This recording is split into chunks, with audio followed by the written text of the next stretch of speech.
இன்றைக்கு இந்த செய்தியை கேட்டுக்கொண்டிருக்கிற என் அன்பு தேவனுடைய பிள்ளைகளை உங்களுக்கு நான் சொல்லுகிறேன், இன்றைக்கு நீங்கள் இயேசுவையும் அவர் சொன்ன வார்த்தைகளையும் விசுவாசிக்க கூடுமானால், இன்றைக்கு அந்த வார்த்தையின்படியே நீங்கள் விசுவாசிக்க கூடுமானால், விசுவாசிக்கிற உங்களுக்கு அந்த வார்த்தை என்ன சொல்லி இருக்கிறதோ அது உங்களுடைய வாழ்க்கையில் நிறைவேறும். நம்முடைய நம்பிக்கை அவருடைய வார்த்தையின் அடிப்படையில் அவரை நாம் நம்புகிறோம். அவர் நமக்கு உதவி செய்கிறவராகவே இருக்கிறார், அவர் நம்மை பலப்படுத்துகிறவராக இருக்கிறார் என்பதை கடந்த வாரங்கள்லாம் நாம் தியானித்து கொண்டு வந்தோம். இந்த நாளிலும் கூட நம்முடைய வாழ்க்கையில் அவருடைய உதவியை பெற்றுக்கொள்வதற்கு நம்முடைய விசுவாசம், இந்த செய்தியினுடைய சாராம்சத்தை நான் சொல்லிவிடுகிறேன். நம்முடைய விசுவாசம், நம்முடைய நம்பிக்கையின் உறுதி தான் விசுவாசம். ஒரு காரியத்தை நாம் நம்புகிறோம், அதனுடைய கேரண்டி தான் விசுவாசம். பரலோகம் இருக்கிறது என்று நம்புகிறோம், அதனுடைய கேரண்டி தான் விசுவாசம். அப்போ நம்முடைய விசுவாசத்தினால் எப்படி அவருடைய சகாயத்தை, அவருடைய உதவியை, அவருடைய நன்மையை பெற்றுக்கொள்ளப் போகிறோம் என்பதை நம் வசனங்களின் வெளிச்சத்திலே நாம் பார்க்க போகிறோம். அவருடைய சகாயத்தை பெற்றுக்கொள்வதற்கு, அவருடைய உதவியை பெற்றுக்கொள்வதற்கு நம்முடைய விசுவாசம் எவ்வாறு கிரியை செய்கிறது, நம்முடைய விசுவாசம் எவ்வளவு முக்கியம். இன்னைக்கு நம்முடைய வாழ்க்கையிலே பல நன்மைகளை, உதவிகளை அவரிடத்திலிருந்து பெற்றுக்கொள்ளாமல் இருப்பதற்கு காரணம் என்ன? நம்முடைய விசுவாசம் நன்மையை பெற்றுக்கொள்ளுகிற அளவுக்கு உறுதியாக இருக்கிறதா, பெரியதாக இருக்கிறதா என்பதையெல்லாம் நாம் பார்க்க போகிறோம். அவர் நமக்கு உதவுகிறவர், நம்மை பலப்படுத்துகிற உதவுகிறவர் என்பதை நாம் அவருடைய வசனத்தின் அடிப்படையில் நாம் உறுதியாய் நம்புகிறவர்களாய் இருக்க வேண்டும். இன்னைக்கு அநேகருடைய வாழ்க்கையிலே விசுவாசத்தில் அவர்கள் பூரணப்படாததுனால தான் தொடர்ந்து அவருடைய வாழ்க்கையிலே சில காரியங்கள், அதாவது சில காரியங்கள் என்று சொல்லும் பொழுது கர்த்தருக்கு சித்தமில்லாத காரியங்கள் தொடர்ந்து நம்முடைய வாழ்க்கையிலே நம்மை ஆளுகிறதற்கு காரணம் என்னென்னக்கா, விசுவாசத்தினால் தான். ஏன் என்று சொன்னால், விசுவாசத்தினால் நீதிமான் ஜெயிப்பான், விசுவாசிக்கிறவனுக்கு எல்லாம் கூடும். என்னுடைய விசுவாசமே உலகத்தை ஜெயிக்கிற எல்லாவற்றையும் ஜெயிக்கிற. அப்போ விசுவாசம் இன்னும் நமக்கு வர்த்திக்க வேண்டும். நாம் பல விதங்களிலே இயேசுவின் இடத்தில் வந்து இப்படி கேட்குறாங்க, ஆண்டவரே எங்களுடைய விசுவாசத்தை வர்த்திக்க பண்ணணும், எங்களுடைய விசுவாசம் இன்னும் பெருகணும். எப்பயுமே ஆவிக்குரிய வாழ்க்கையில் இருக்கிற நாம் எப்பொழுதுமே முன்னேற உலகத்தில் பாருங்கள், யாரும் சொல்லி கொடுத்தாலும் சொல்லி கொடுக்கலனாலும் உலகத்தில் எப்பொழுதுமே இன்னும் முன்னேற விரும்புகிறோம். எல்லா பகுதிகளிலும் சரீரத்தில் இன்னும் நல்லா முன்னேறணும், அழகாகணும் அப்படின்னு சொல்லி விரும்புகிறோம். பொருளாதார ரீதியாக முன்னேறணும் அப்படின்னு விரும்புகிறோம். இதெல்லாம் நல்லது. இந்த முயற்சிகளுக்காக கர்த்தருக்கு நன்றி. எந்த முயற்சியுமே இல்லை, எந்த ஒரு ஆசையுமே இல்லை, எந்த ஒரு இதுவுமே, எந்த ஒரு கோலுமே இல்லைன்னாக்கா வாழ்க்கையில் முன்னேற முடியாது. அப்படி இருந்து வாழ்க்கையில் முன்னேறத்துக்கு பல முயற்சிகளை நாம் எடுக்கிறோம். அதே போல் ஆவிக்குரிய வாழ்க்கையிலும் கூட அப்படி வசனத்தை பிடித்து கொண்டு நாம் அந்த வசனத்தை விசுவாசித்து தான் நன்மையை பெற்றுக்கொள்வதற்கு சில முயற்சிகளை எடுக்க வேண்டியது நம் பக்கத்தில் அவசியமாக இருக்கிறது. அதைத்தான் இந்த நாட்களில் பார்க்கிறோம். விசுவாசத்தினால் எப்படி அவருடைய உதவியை நாம் பெற்றுக்கொள்ள போகிறோம். 1 சாமுவேல் 7:12 அந்த வேதாகமத்தை நான் வசனங்களை சொல்லும் பொழுதும் வாசிக்கும் பொழுதும் ஒவ்வொருவரும் நீங்கள் வேதாகமத்தை திறந்து அந்த வசனங்கள் மீது கண்களை வைத்து உங்கள் மனதில் அதை வாசிக்கும்படியாக அன்போடு கேட்டுக்கொள்கிறேன். அது உங்களுடைய உள்ளங்களிலே அது பதியும். ஆகவே தான் படிக்க தெரிஞ்ச அத்தனை பேரும் கூட உங்கள் பரிசுத்த வேதாகமத்தை நீங்கள் ஆலயத்துக்கு வரும் பொழுது கொண்டு வரும்படியாக அன்போடு கூட கேட்டுக்கொள்கிறேன். வேதாகமும் அழகுக்கு அல்ல, வேதாகமும் ரட்சிக்கப்பட்டிருக்க பிள்ளைகளுக்கு அடையாளமும் அல்ல. வேதாகமும் உங்களுக்கும் என்னுக்கும் ஆவிக்குரிய உணவாய் மன்னாவாய் இருக்கிறது. அதை ஒவ்வொரு நாளும் நீங்கள் வாசிக்க வேண்டும், ஒவ்வொரு நாளும் தியானிக்க வேண்டும், ஒவ்வொரு நாளும் படிக்க வேண்டும். விசேஷமாய் ஞாயிற்றுக்கிழமை ஆராதனைக்கு வரும் பொழுது படிக்க தேர்ந்து ஒவ்வொருவரும் பரிசுத்த வேதாகமத்தை நீங்கள் கையிலே, நீங்கள் படிக்க தெரிந்த பாஷையிலே இருக்கிற வேதாகமத்தை கொண்டு வருவது உங்களுடைய ஆவி, ஆத்மா, சரீரத்திற்கு அது ஆசீர்வாதமானது. யாருக்கும் நான் கமெண்ட் பண்ணல, யாரையும் டிமாண்ட் பண்ணல, யாருக்கும் கட்டளை போடல. யாருக்கும் கட்டளை போடல. ஏன் அப்படின்னாக்கா, கட்டளை போடுறதோ, உங்களை கண்டிக்கிறதோ, உங்களுக்கு உங்களை உங்களை உங்களுக்கு ஒரு ஏதாவது ஒரு வார்னிங் கொடுக்குறதோ என்னுடைய வேலை அல்ல. உங்களுக்கு சத்தியத்தை எடுத்து சொல்லுகிறது தான் என்னுடைய வேலை. எனக்கு இது பிரயோஜனம்னு தெரிஞ்சால் கண்டிப்பாக கொண்டுட்டு வருவோம். ஆமென், ஹல்லேலூயா. எனக்கு இந்த பிரசங்கம் பண்ணும் பொழுது, பாடும் பொழுது தொண்டை கொஞ்சம் உணர்ந்துருது. எனக்கு இந்த தண்ணினால் கொஞ்சம் எனர்ஜி கிடைக்கிது அப்படின்றதுனால இந்த தண்ணியை நான் கொண்டுட்டு வரேன். அப்போ இதே போல தான் வேதாகமத்தை கொண்டுட்டு வரதும் கூட உங்களுக்கு அது பிரயோஜனன்ற அந்த உணர்வு வந்துருச்சுன்னா நீங்கள் தானாக கொண்டுட்டு வரீங்க. இல்லைன்னா ஏதோ ஆராதனைக்கு போகணும், வரலன்னா பாஸ்டர் கேட்பார். நான் ஆராதனைக்கு போகலன்னா எங்கள் வீட்டுக்காரி விட மாட்டாங்க. ஏன் ஆராதனைக்கு வரலன்னு கேட்பாங்க. எங்கள் வீட்டுக்காரி விட மாட்டார். நோ, நாம் ஆராதனையில் வந்து அவரை ஆராதிப்பதும் அவருடைய வார்த்தைகளை பார்ப்பதும் படிப்பதும் தியானிப்பதும் எனக்கு ஆசீர்வாதம். எல்லாம் சொல்லுங்க, எனக்கு ஆசீர்வாதம். ஹல்லேலூயா. எனக்கு ஆசீர்வாதம் இல்லை, கர்த்தருக்கு கூட பெரிய ஒரு ஆசீர்வாதம் கிடையாது. கர்த்தர் ரட்சிக்கப்படணும்னு விரும்புகிறாரு. ஆனால் எனக்கு ஆசீர்வாதம், பர்சனலாக எனக்கு ஆராதனை என்பது, அவருடைய சமூகம் என்பது எனக்கு இம்மைக்கும் மறுமைக்கும் பிரயோஜனமான காரியத்தை என் வாழ்க்கையில் உண்டாக்குகிற ஒரு மகிமையான ஒரு நேரம், ஆண்டுடைய சமூகத்தில் அமர்ந்திருக்கிற ஒரு நேரம். ஆமென்.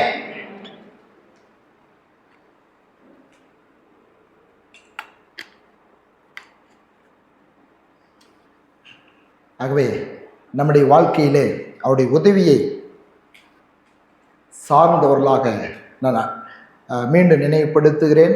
அவருடைய பலனும் அவருடைய உதவியும் இல்லாமல் இந்த பூமியிலே வெற்றியாய் வாழ்வது என்பது ரொம்ப கஷ்டமான காரியம். அதுவும் சொல்ல போனாக்கா நான் இப்படி சொல்லுவேன், அவருடைய பலனும் அவருடைய உதவியும் இல்லைனாக்கா இந்த உலகத்தில் அவருடைய பிள்ளையாய், இயேசுவின் பிள்ளையாய், ரட்சிக்கப்பட்டவனாய், பரலோகத்துக்கு தகுதியானவனாய் வாழ்கிறது என்பது அசாத்தியம். சாத்தியமே கிடையாது. அவருடைய பலனும் அவருடைய உதவி இல்லைனாக்கா ஒரு சாதாரண ஒரு மனுஷனாக வாழலாம். அப்படி மனுஷனாய் வாழுகிறவனை குறித்து வேதம் சொல்லுகிறது, அவன் மிருகத்துக்கு சமானமாக இருக்கிறான் என்று சொல்லி. ஆத்தும அறிவில்லாமல் போய்விடுகிறது. மிருகத்தை போல இருக்கக்கூடாது. நாம் தேவனுடைய பிள்ளைகள் என்று சொன்னால் அவருடைய பலனும் அவருடைய உதவியும் நமக்கு தொடர்ந்து கொடுக்கப்படுகிறது. அதை இந்த நாளில் விசுவாசத்தினால் எப்படி பெற்றுக்கொள்ளப் போகிறோம் என்பதை நான் உங்களுக்கு காண்பித்து கொடுக்க போகிறேன். கவனமாக இந்த சத்தியத்தை கேளுங்கள்.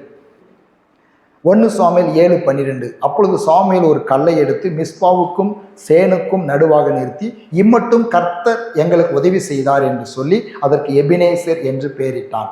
எல்லாம் சொல்லி, இம்மட்டும் கர்த்தர் எங்களுக்கு உதவி செய்தார், இனியும் உதவி செய்வார். 1 நாளாகமம் 12வது அதிகாரம் 22வது வசனம்.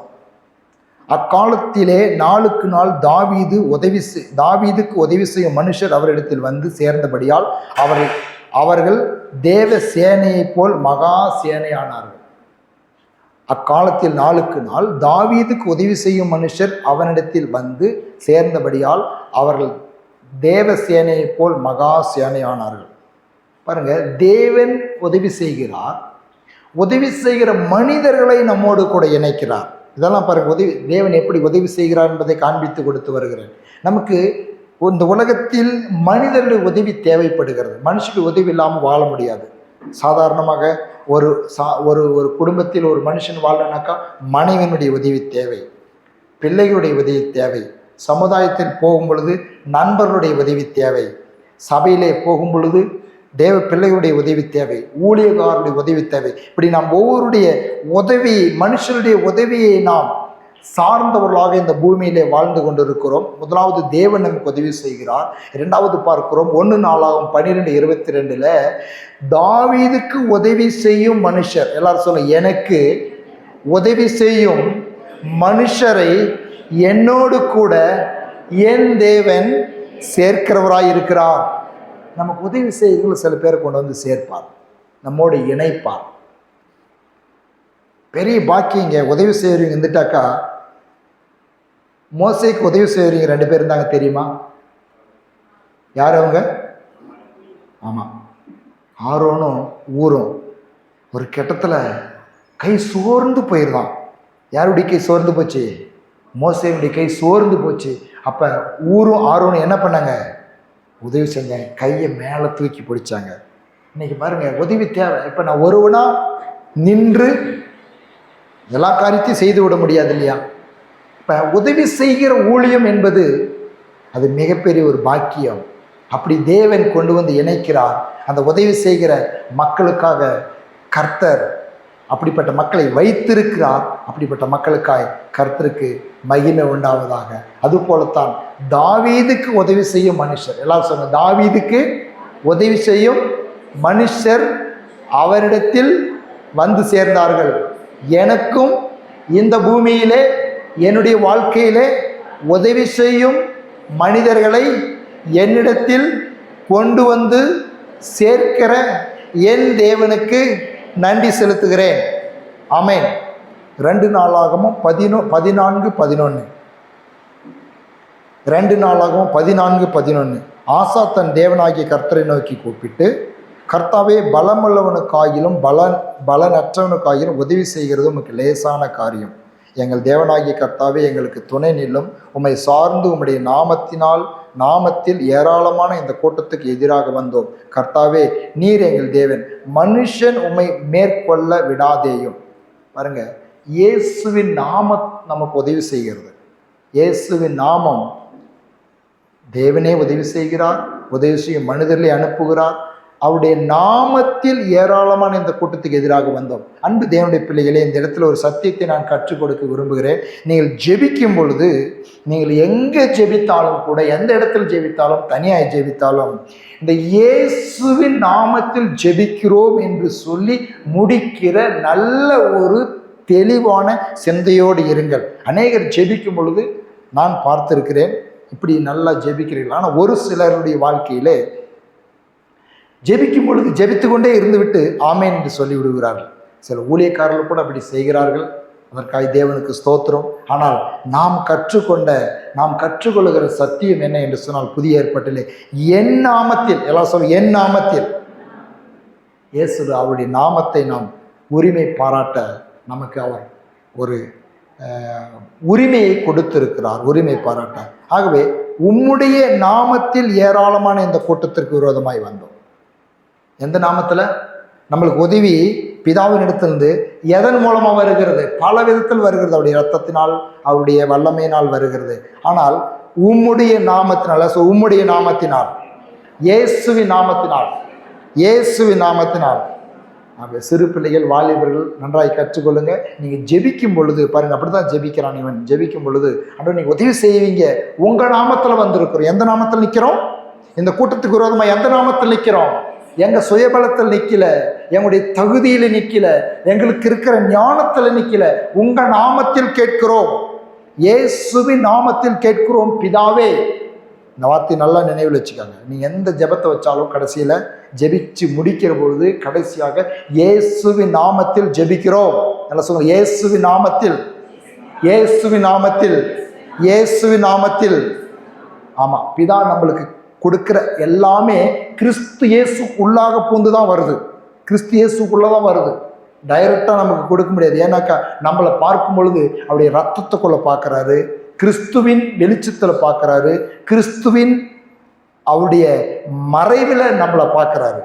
நேராக அவர் பிதா நம்மளை பார்த்தாருனாக்கா நம்மளுக்கு எந்த உதவியும் கிடைக்காது. ஏன்னாக்கா நாம் குறைவுள்ளவர்கள், நாம் பாவிகளாய் இருக்கிறோம். கிறிஸ்துவின் இரத்தத்தின் மூலமாய் நாம் நீதிமான்களாக்கப்படுகிறோம். சங்கீதம் 37:40. கர்த்தர் அவர்களுக்கு உதவி செய்து அவர்களை விடுவிப்பார்.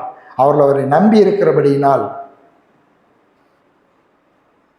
அவர்கள் துன்மார்க்குடைய கைக்கு தப்புவித்து ரட்சிப்பார். அடுத்து இங்கே ஒரு சத்தியத்தை நான் சொல்லிடுறேன். முதலாவது, தேவன் உதவி செய்கிறார்னு சொன்னேன். உதவி செய்கிற ஆட்களின் மூலமாய் உதவியை நமக்கு தருகிறார். அவருடைய நாமத்தினால் நமக்கு உதவி கிடைக்கிறது. அடுத்து நான் சொல்கிறேன், அவருடைய வார்த்தையினால் விடுதலை. எல்லாம் சொல்ல, வார்த்தையினால் உதவி, அவருடைய வார்த்தையினால் உதவி. கர்த்தர் அவர்களுக்கு உதவி செய்தவர்களை விடுவிப்பார். அவர்கள் அவரை நம்பி இருக்கிறபடியால் அவர்களை துன்மார்க்குடைய கைக்கு தப்புவித்து ரட்சிப்பார். ஏசாயா 49:8. பின்னும் கர்த்தர் அனுகிரக காலத்தில் நான் உமக்கு செவி கொடுத்து இரட்சணை நாளிலே உமக்கு உதவி செய்தேன். நீர் பூமியை சீர்படுத்தி பாழாய் கிடக்கிற இடங்களை சுதந்திரிக்க பண்ணவும். அனுகிரக காலத்தில் உமக்கு செவி கொடுத்து இரட்சணை நாளிலே உதவி செய்கிற தேவன். எபிரேயர் 2:18 ஆதலால் அவர் தாமே சோதிக்கப்பட்டு பாடுபட்டதினாலே அவர் சோதிக்கப்படுவதற்கு உதவி செய்ய வல்லவராய் இருக்கிறார்.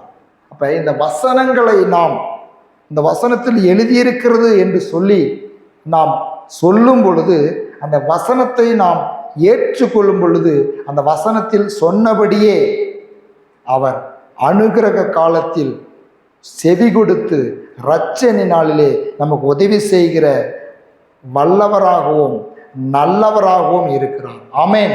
இந்த சத்தியங்களை எல்லாம் நாம் அறிந்து கொள்ள வேண்டும். அவர் நல்லவராகவும் வல்லவராக இருக்கிறார். எதற்கு நல்லவரும் வல்லவருமாய் இருக்கிறார்? அவருடைய வசனம் சொல்லுகிறது, அவர் உதவி செய்ய வல்லவர். உதவி செய்ய வல்லவர், உதவி செய்ய நல்லவர். சரி, அப்போ இந்த உதவி செய்கிறவர். இன்னைக்கு நான் உங்களுக்கு நாம் கற்றுக்கொள்கிற இந்த சத்தியத்துக்கு நிறைய வரப்போகிறோம். விசுவாசத்தினால் அவரிடத்திலிருந்து உதவியை பெற்றுக்கொள்வது. ஏன்னா விசுவாசம் இல்லாமல் தேவனுக்கு பிரியமாயிருப்பது கூடாத காரியம். அப்போ விசுவாசம் பெருகும்படியாக இந்த வார்த்தைகளை நாம் இன்னைக்கு தியானிக்க போகிறோம். இந்த வார்த்தைகளை நீங்கள் கவனமாய் கேட்டுக்கொண்டு வந்தீர்கள் என்று சொன்னால் நம்முடைய விசுவாசம் பெருகும். விசுவாசம் பெருகும் பொழுது விசுவாசிக்கிறவனுக்கு எல்லாம் கூடும், நடக்கும், நிறைவேறும். எந்த காரியத்தில் உங்களுடைய விசுவாசம் பெருகுகிறதோ அந்த காரியத்தில் தேவனுடைய மகிமையை பார்ப்பீர்கள். அந்த வசனங்கள்லாம் பின்னாடி வரும். மார்க் எழுதின சுவிசேஷம் 9வது அதிகாரத்தை எடுத்துக்கொள்ளுங்கள். அது ஒரு பகுதியை, ஒரு 10 வசனங்களை வாசிக்கிறேன், நீங்கள் கவனமாய் கேளுங்கள்.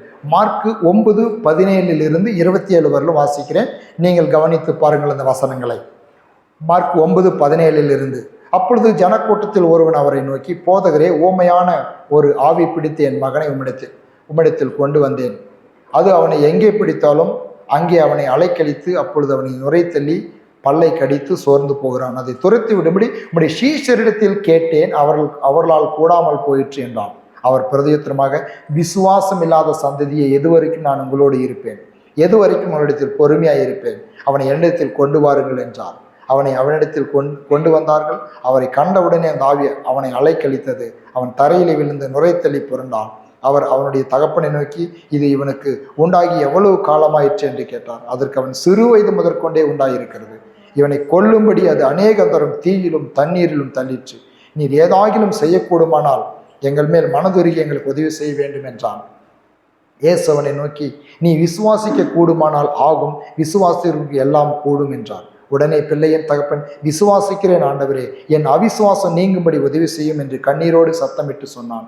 அப்பொழுது ஜனங்கள் கூட்டமாய் ஓடி வருகிறதை இயேசு கண்டு அந்த அசுத்த ஆவியை நோக்கி, ஊமையும் செவிடுமான ஆவியே, இவனை விட்டு புறப்பட்டு போ, இனி இவனுக்குள் போகாதே என்று நான் உனக்கு கட்டளையிடுகிறேன் என்று அதட்டினார். அப்பொழுது அது சத்தமிட்டு அவனை மிகவும் அலைக்கழித்து புறப்பட்டு போயிற்று. அவன் செத்து போனான் என்று அநேகர் சொல்லத்தக்கதாக செத்தவனைப் போல் கிடந்தான். இயேசு அவன் கையை பிடித்து அவனை தூக்கினார்.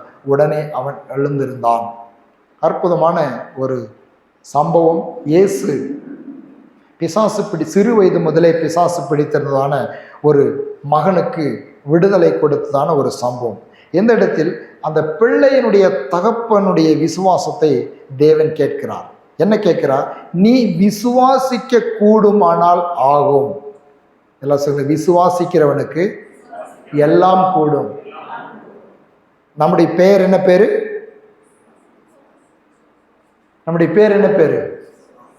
பேரு தான் விசுவாசியா, இல்லை விசுவாசிக்கிறதுனால விசுவாசியா? எங்க அம்மா பேர் என்ன பேர் தெரியுமா? ஆமா, நான் பார்க்கறது உண்டு. சில நேரங்களில் எங்கள் அம்மாளுக்கு விசுவாசம் ஏறின்னு பேர் வச்சிருக்காங்க இல்லையா? நிறைய விசுவாசம் இருக்குது எங்கள் அம்மாளுக்கு ஆண்டவர் மேலே. எப்போ நான் பார்த்தேன் அப்படின்னாக்கா, உங்களுக்கு தெரிஞ்சிருக்கும், இங்கே நம்ம அந்த பாடலில் பாடும் பொழுது எல்லாருமே ஷாக் ஆகிட்டாங்க. கிட்டத்தட்ட அரை மணி நேரமாக ஆண்டுடைய வார்த்தைகளை மனப்பாடமாக தொடர்ந்து பாடுபடியான அந்த கிருபையை தேவன் கொடுத்திருந்தார். அப்போ நான் பார்த்தேன், விசுவாசத்தினால்தான் அது முடியும். ஆமேன். அப்போ விசுவாசம்னு பேர் இருக்கிறதுனால அவங்களுக்கு நல்ல விசுவாசத்தையும் தேவன் கொடுத்துருக்கிறார். நம்மளுக்கு பேர் உலகத்தில் விசுவாசம்னு பேர், விசுவாசம் மேரின்னு பேர் இல்லாட்டினாலும் நம்ம பேர் என்ன பேர்? எல்லாரும் பேருமே ஏன் விசுவாசி நம்மளுக்கு பேர்? ஏதோ ஒன்றை பர்டிகுலராய் உறுதியாய் விசுவாசிக்கிறோம். அதுதான் கிறிஸ்துவின் உயிர்த்தெழுதல், மரணம், பாடு. அது மாத்திரமல்ல, அதோடு கூட அவருடைய வார்த்தை. ஹல்லேலூயா. விசுவாசம் உள்ளவனாய் ஞானஸ்தானம் படுகிறவன். எப்படி விசுவாசத்தோடு ரட்சிக்கப்பட்டு ஞானஸ்தானம் எடுத்தோம்? இயேசு எனக்காக மரித்தார், பாடுபட்டார், உயிர்த்தார். அப்போ இந்த விசுவாசம் நம்முடைய வாழ்க்கையிலே பலவிதமான நன்மைகளை கொண்டு வருகிறதா இருக்கிறது. இன்றைக்கு அவருடைய வார்த்தையை விசுவாசித்து அவருடைய உதவியை பெற்றுக்கொள்கிற அந்த சத்தியத்தை கொஞ்சம் பார்க்க போகிறோம். இந்த பிள்ளையினுடைய தகப்பனை பார்த்து இயேசு கேட்கிறார், நீ விசுவாசிக்க கூடுமானால் ஆகும். இன்றைக்கு இந்த செய்தியை கேட்டுக்கொண்டிருக்கிற என் அன்பு தேவனுடைய பிள்ளைகளை உங்களுக்கு நான் சொல்லுகிறேன், இன்றைக்கு நீங்கள் இயேசுவையும் அவர் சொன்ன வார்த்தைகளையும் விசுவாசிக்க கூடுமானால், இன்றைக்கு அந்த வார்த்தையின்படியே நீங்கள் விசுவாசிக்க கூடுமானால், விசுவாசிக்கிற உங்களுக்கு அந்த வார்த்தை என்ன சொல்லி இருக்கிறதோ அது உங்களுடைய வாழ்க்கையில் நிறைவேறும். ஒருவேளை இன்னைக்கே நிறைவேறாமல் இருக்கலாம், நிச்சயம் நிறைவேறும். ஏன்னா அவர் சொல்ல ஆகும், அவர் கட்டளை நிற்கும். அவர் உரைத்தது வானமும் பூமியும் ஒளிந்து போனாலும் அவருடைய வார்த்தை ஒழியாது. ஜாய்ஸ் மேயர் அப்படின்ற செய்தியை நீங்கள் கேட்டு பாருங்க. அவங்க கிட்டத்தட்ட 600 தேவனுடைய வாக்கு தத்தங்களை எடுத்து ஒரு நாளைக்கு 600 வாக்கு தத்தங்களை அறிக்கை பண்ணுவாங்களாம். இப்படி 6 மாதம் அறிக்கை பண்ணினாங்களாம். விசுவாசத்தோடு அறிக்கை பண்ணியிருக்காங்க. 6 மாதம் அவங்களை அறிக்கை பண்ண பிறகு அவர் அறிக்கை பண்ணின எத்தனையோ வாக்கு தத்தங்கள் அவருடைய வாழ்க்கையிலே நிறைவேறுகிறதை அவர்கள் கண்டார்களாம். அவருடைய சாட்சியை சொல்லுகிறார்கள். அப்ப நீங்களும் நானும் ஆண்டுடைய வார்த்தையை விசுவாசித்தால் அந்த வார்த்தையின்படியே நம்முடைய வாழ்க்கையிலே நடக்கும். அதைத்தான் இந்த பிள்ளையினுடைய தகப்பனிடத்தில் இயேசு கேட்கிறார், விசுவாசிக்க கூடுமானால். அப்ப பிள்ளையின் தகப்பன் சொல்லுகிறான், விசுவாசிக்கிறேன் ஆண்டவரே. எல்லாம் சொல்ல, விசுவாசிக்கிறேன் ஆண்டவரே, என்னுடைய அவிசுவாசம் நீங்கும்படி உதவி செய்யும். பாருங்க, அவிசுவாசம் நீங்கிறதுக்கும் அவர் தான் உதவி செய்யணும். அவிசுவாசம் நீங்கிறதுக்கு யாருடைய உதவி தேவை? விசுவாசிக்கிறதுக்கும் அவருடைய உதவி தேவை. அவிசுவாசம் நம்மை விட்டு வெளியே போறதுக்கும் உதவி தேவை. ஆமென்.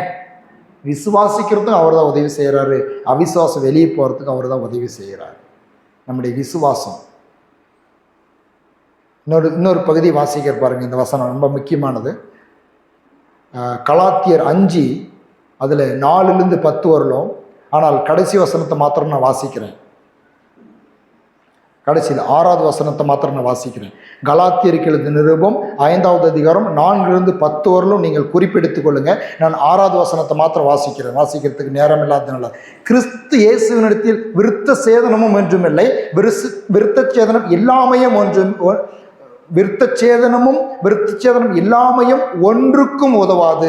அன்பினால் கிரியை செய்கிற விசுவாசமே உதவும். எல்லாம் சொல்ல, ஒன்றுக்கும் உதவாது, விசுவாசமே உதவும். ஏதாவது இயேசுவினிடத்தில் நீங்கள் பெற்றுக்கொள்ள வேண்டும் என்று சொன்னால், இயேசுவின் மேலும் அவர் வார்த்தையின் மேலும் நம்பிக்கை வைத்து நீங்கள் விசுவாசித்து அதன்படி செயல்படுகிறதே உங்களுக்கு உதவுமே தவிர, மற்றபடிக்கு விருத்த சேதனம் இல்லாமை அப்படின்னு சொன்னாக்கா, இதை கொஞ்சம் நான் விலக்கி சொல்ல விரும்புகிறேன். விருத்த சேதனம் இல்லாமை அப்படின்றது விசுவாசம். இங்கு 2 பகுதியை பிரிக்கிறது. விருத்த சேதனம் இல்லாமை, அன்பினால் கிரியை செய்கிற விசுவாசம். அப்படின்னா என்ன? பிசிக்கலா சில விதமான முயற்சிகளை எடுக்கிறோமே, முழங்கால நிற்கிறது, சில மூஞ்சி தொங்க போட்டு காமிச்சிக்கிறது, சில சரீர பிரகான முயற்சிகளை எடுக்கிறோமே, அது ஒன்றுக்கும் உதவாது. விசுவாசம் இல்லாமல் நம்முடைய அங்கங்களை கீறி கொண்டாலும் ஒரு பிரயோஜனம் இல்லை. விசுவாசம் இல்லாமல் நாள் முழுதும் பட்டினி கிடந்தாலும் ஒன்றும் இல்லை. விசுவாசம் இல்லாமல் புண்ணிய ஸ்தலங்களுக்கு சென்றாலும் ஒன்றும் இல்லை. விசுவாசம் இல்லாமல் மரித்தவர்களை உயிரோடு எழுப்புகிற வரப்பற்ற தேவ ஊழியரிடத்தில் தலை கொடுத்தாலும் ஒன்றும் இல்லை. ஒன்றுக்கும் உதவாது. விசுவாசம் இல்லாமல் அவர் மீதும் அவருடைய வார்த்தையின் மீதும் விசுவாசிக்காமல், நான் இயேசுவை விசுவாசிக்காமல், அவருடைய வார்த்தை விசுவாசிக்காமல் நான் சரீர முயற்சிகள் நிறைய இருக்குது. இன்னைக்கெல்லாம் நிறைய இருக்குது, சரீர முயற்சிகள்லாம் இருக்குது. சிலர் ஒருத்தர் இப்படி சொன்னார், நீங்கள் நல்லா உபவாசம் இருந்து சாப்பிடாத வந்து திருந்து எடுத்துக்கிட்ட உடனே உங்கள் வாழ்க்கையில் பெரிய ஆசீர்வாதம் கிடைச்சிடும். அப்படி சொல்ல முடியாது. அவர் கிருபையாய் சில காரியங்களை செய்யலாம், இல்லை என்றும் சொல்ல முடியாது. ஆனால் இதுதான் சரீர பிரகாரமான சரீர சுத்திகரிப்பை எல்லாம் ஆண்டவர் கை கழுவாத சாப்பிட்றத ஒரு குற்றமா பார்த்தாங்க புதிய ஏற்பாட்டில். அவர் சொல்றாரு, அப்பா கை கழுவாத சாப்பிட்றீங்க, அது ஆசன வழியாய் கழிந்து போய்விடும், உங்களுடைய சிந்தையிலும் இருதயத்திலும் இருந்து அர்த்தம் உங்களை மாசுபடுத்துன்றாரு.